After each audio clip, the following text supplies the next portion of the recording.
এবার দেখো নেক্সট অঙ্ক কি বলেছে, এবিসিডি একটি বৃত্তস্থ চতুর্ভুজের, এবিসিডি একটি বৃত্তস্থ চতুর্ভুজ। চলো আগে আমি এঁকে নিই। তাহলে আমি কি আঁকছি, এবিসিডি একটা বৃত্তস্থ চতুর্ভুজ। কেমন? গুড। কিন্তু আমাকে যে বলে দিয়েছে যে বিসিটা নাকি ব্যাস, যেহেতু বিসি ব্যাস বলেছে ওই কারণে আমি এমন করে চতুর্ভুজটা আঁকবো দেখো যেন বিসিটা ব্যাস হয়। ওকে, তাহলে তাহলে এটা হচ্ছে কি এবিসিডি একটা বৃত্তস্থ চতুর্ভুজ, এ বি সি ডি, যার বিসিটা কি ব্যাস। এবার ওরা বলেই দিয়েছে যে বিসিকে, এই ব্যাস বিসিকে ই বিন্দু পর্যন্ত বর্ধিত করার ফলে, তুমি যেহেতু এই বিসিটাকে ই পর্যন্ত বর্ধিত করেছো, তার ফলে কি হয়েছে, উৎপন্ন বহিস্থ কোণ ডিসিই, ডিসিই এই যে বহিস্থ কোণ, এই কোণটা হচ্ছে 110 ডিগ্রি। কেমন? তাহলে আচ্ছা, তাহলে আমরা কি পেলাম, বহিস্থ কোণটা পেয়ে গেলাম 110 ডিগ্রি। এখন বক্তব্যটা কি, কোণ সিএডি, সিএডি, কোণ সিএডি এই কোণটা কত হবে, এই কোণটা কত হবে এটা চেয়েছে। আচ্ছা, এবার তোমরা এই কোণটা কেমন করে বের করবে? তো প্রথমেই আমি তোমাদের বলি, যখন আমি একটু তাকাচ্ছি এইদিকে, লক্ষ্য করো, যখন আমি তাকাচ্ছি একটু এদিকে যে স্যার আমাদের এই যে বিসি, বিসি যে বাহুটা দিয়েছে এটা তো একটা ব্যাস, তাই না? আর যেহেতু বিসি,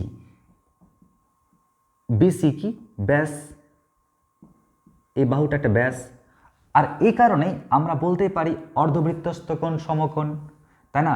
অর্ধবৃত্তস্থ কোণ সমকোণ, তার মানে কি এই যে কোণটা দেখতে পাচ্ছ এই কোণটা কত, 90 ডিগ্রি হবে। তার মানে আমরা বলতে পারি এখানে যে অর্ধবৃত্তস্থ কোণ সমকোণ, অর্ধবৃত্তস্থ কোণ সমকোণ। আর এই কারণেই আমরা এখানে বলতে পারবো যে অ্যাঙ্গেল বিএসি, অ্যাঙ্গেল বিএসি এই কোণ হচ্ছে কত, 90 ডিগ্রি। ব্যাস, তাহলে এই কোণটার পরিচয় কমপ্লিট।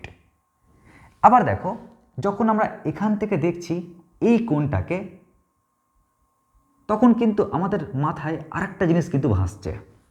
কি জিনিস ভাসছে দেখো, আমরা কিন্তু অটোমেটিক এই কোণটা কিন্তু পেয়ে যাচ্ছি। কেমন? এই যে এই পুরো কোণটা কিন্তু পেয়ে যাচ্ছি, এই পুরো কোণটা। স্যার কীভাবে পাবো? দেখো, আমরা তো বলতেই পারবো এই যে পুরো কোণটা কত, 180 ডিগ্রি। তাহলে এই যে কোণ, এই কোণ মানে এই কোণটা, কেমন, এই পুরো কোণটা কত হচ্ছে, আমি তীর চিহ্নটা ভালো করে দিই তাহলে তোমার সুবিধা হবে বুঝতে। এই যে কোণটা, ব্যাস এই কোণটা কত হবে দেখো, তাহলে আমরা বলতে পারি এখানে অ্যাঙ্গেল বিসিডি, অ্যাঙ্গেল বিসিডি এই কোণটা হচ্ছে কত, পুরোটা কত, 180 ডিগ্রি। এই 180 ডিগ্রি থেকে 110 ডিগ্রি আমরা বাদ দিয়ে দিচ্ছি, তাহলে কত পাচ্ছি, 70 ডিগ্রি। তাহলে আমরা এই কোণটা কত পাচ্ছি, 70 ডিগ্রি পেয়ে যাচ্ছি। ওকে, যাক, তার আমাদের এ অবধি কমপ্লিট। কিন্তু আমার তো এই কোণ লাগবে না, লাগবে এই কোণটা। তো দেখো, যেহেতু এটা একটা বৃত্তস্থ চতুর্ভুজ, আর বৃত্তস্থ চতুর্ভুজের ক্ষেত্রে কি হয় আমরা জানি, ওর বিপরীত কোণদ্বয়ের যে সমষ্টি, সেই সমষ্টিটা হয় কত, 180 ডিগ্রি। কেমন? তো যেহেতু এ বি সি ডি একটি বৃত্তস্থ চতুর্ভুজ, একটি বৃত্তস্থ চতুর্ভুজ, আর এই কারণে আমরা কি বলতে পারি, এই কোণটা প্লাস এই কোণটা, তো এই কোণটা কত হচ্ছে, এই কোণটা হচ্ছে 90 ডিগ্রি, 90 ডিগ্রি যোগ এই কোণটা, তাহলে এই কোণটা কত, এই কোণটা হচ্ছে সি এ ডি, কোণ কত, সি এ ডি। তাহলে এই কোণটা হয়ে গেল প্লাস এই কোণটা, এই কালো কোণটা কত 70 ডিগ্রি। তাহলে এটার যোগফল কত 180 ডিগ্রি, কারণ আমরা জানি বিপরীত কোণদ্বয়ের যে সমষ্টি 180 ডিগ্রি হয়।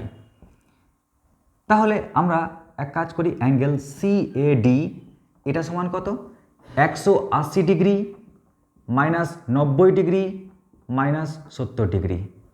তাহলে 180 ডিগ্রি থেকে 90 ডিগ্রি বাদ দিলে 90 ডিগ্রি হয়, সেখান থেকে 70 ডিগ্রি বাদ দিলে হয় 20 ডিগ্রি। ব্যাস, তো আমরা খুবই সহজে পেয়ে গেলাম এই কোণটা কত 20 ডিগ্রি। ব্যাস, এটাই তো চেয়েছিল, হয়ে গেল অঙ্ক। চলো এবার করি আমরা নেক্সট অঙ্ক।